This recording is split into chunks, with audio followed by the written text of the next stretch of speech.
Annalyn sa nangyaring nakawan kina Lynette kung bakit hindi nagsabi si Lynette sa nangyayari sa kanya kay Annalyn.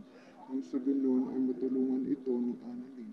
Pagkat alalang-alala ito kay RJ, pero yung nanay niya ang nasa panganib. Hinanap naman nila si Zoe sa Apex dahil hindi ito napansin ni Giselle at sinabing wala na itong paramdam sa ospital dahil sa mga kagagawan nila ni Moira. Habang galit na galit naman si Moira nung malaman ang nangyayari kay Zoe at banta ni Moira na papatayin niya si Pepe dahil nabaril ito si Zoe.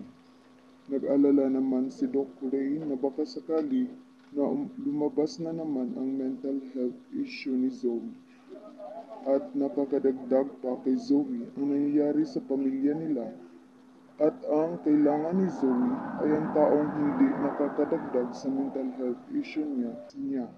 Tumawag naman si Zoe kay Lynette at inaakala niya na ang daddy niya ang kausap sa telepono na si RJ.